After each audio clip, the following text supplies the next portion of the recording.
Hey guys, we're in the Arizona Regional with 7th place winner Royal. And Royal, what you play today, man? I played Adventure, Fiendsmith, Snake Eye. All right, let's see that deck list. First off, 3 Bell Star, 3 Wanted, OSS, Triple Bonfire, the one-ups, and then the bricks. It's all pretty mandatory, no changes here. Next, Angel, for the Solo Hat Rabbit play, and then 1-for-1 honorary level 1. Next, Fiendsmith cards, Triple Engraver, 1 Lurie, the 1 Tracked. Again, pretty self-explanatory. Next, this is where like things get a little wonky. Of course, like the adventure package. So why'd you choose the adventure package?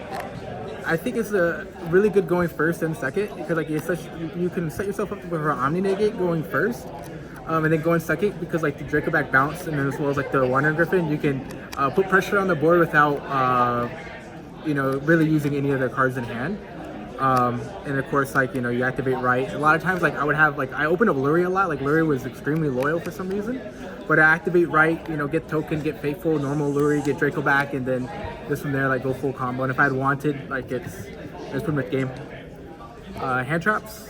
Magnum 2 Juiceworm. This was, of course, like, you want to hit, like, the Fiendsmith cards.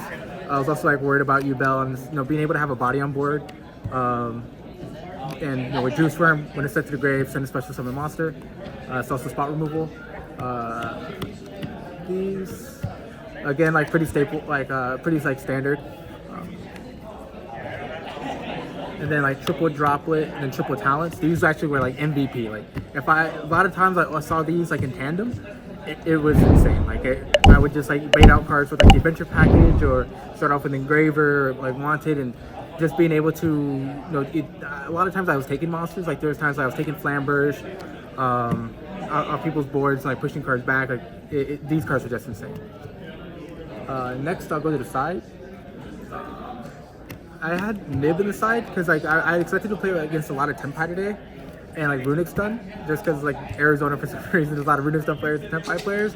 So I wanted to have it in the side, and of course like sided in, going second, sided into the copy. For like cross on the side.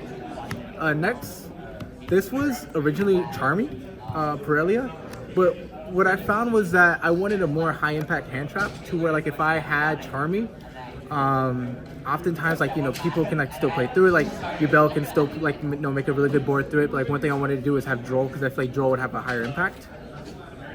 And then instead of Cosmic, I played Triple Evenly. Of course, like, the idea of this was for Yubel. I actually just never seen it. I actually did see it once. Actually, I take that back. I did see it once, and that was the one draw I had. It was against Fiendsmith Yubel. Of course, the Duster, the Anti-Spell, and the Call By for the one-ofs. I never saw the Call By. I did Duster one time, but it was like for one card. But the one time I did see Anti-Spell was against Tempai in Game 2. And if you open up Anti-Spell against Tempai, it turns off a lot of the deck. And then 3 cross out for going first. Next for the side, Solo Hat. Of course, like this is what we end on now with the Blue Angel Azarine, the Sequence, the Requiem, the Closed Moon, Necro Quip, Desiree, and then I'll count Highway King Caesar. These cards are insane. Of course, like we do miss Lacrima, but of course we can still play without it. Caesar is just absolutely the bonkers in late game, like grind game. Just being able to have that 2 Omni Negates. Next, Nightmare Phoenix, SP, IP, Hida for like the Link 2s. Of course, like all like standard. Of course, like Anima, and then Link 3s, Promethean, Selene, and Access Code.